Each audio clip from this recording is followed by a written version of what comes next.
The Trump administration is once again under intense scrutiny as Defense Secretary Pete Hegseth becomes engulfed in two overlapping scandals that have triggered bipartisan alarm, raised questions about his judgment, and fueled growth and growing cause for his removal. What began as outrage over a deadly boat strike in the Caribbean has now collided with a stinging Inspector General report accusing him of mishandling classified information, creating the most serious crisis of his time at the Pentagon.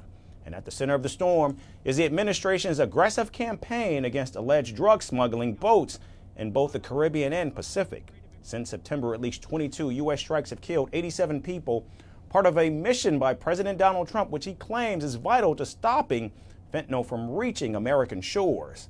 But experts note that fentanyl traffickers rarely use long-distance boats, and the administration has yet to provide evidence linking the targeted vessels to terrorist groups, as it claims.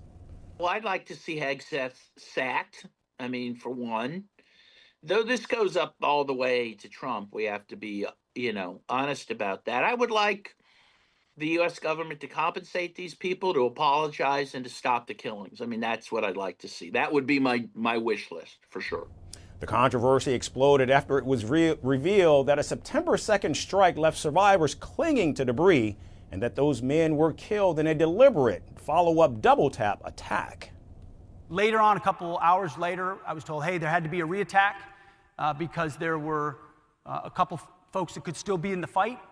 Access to radios, there was a link-up point of another potential boat. Drugs were still there. They were actively interacting with them. Had to take that reattack. I said, Roger, sounds good.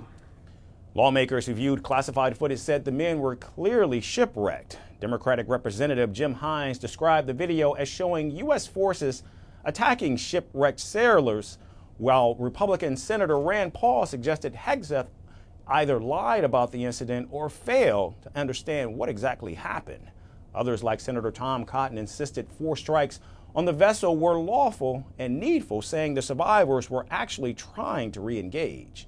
The first strike, the second strike, and the third and the fourth strike on September 2nd were entirely lawful and needful, and they were exactly what we'd expect our military commanders to do. Now, the Trump administration's explanations continue to shift. Early statements suggested that the second strike was in self-defense and ordered by Admiral Frank Bradley. Later, Hegseth said Bradley acted with his authorization, but also had full autonomy. Anybody that's been in the Situation Room or they've been in the war room there, the Secretary's office, know you don't walk in and say, kill him. It's just patently ridiculous. It's meant to create a cartoon of me and the decisions that we make and how we make them.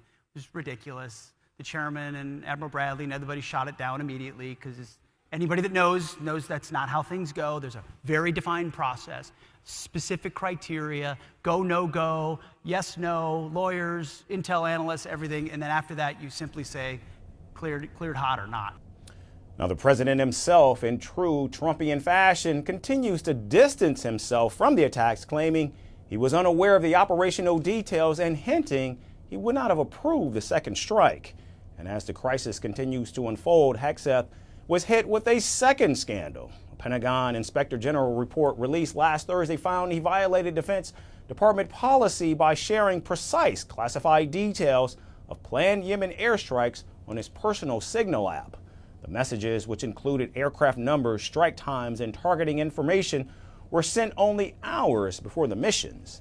But despite these findings, Hegseth declared on social media that there was no classified information and that he was totally exonerated.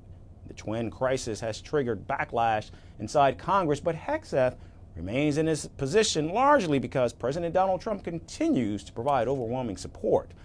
For now, he's bruised but still standing. But as both his and President Trump's approval ratings continue to crater, the question now is, for how long? They promised glory. They delivered fear. They shaped nations. They scarred generations. From brutal purges to propaganda machines, from stolen power to violent falls from the throne.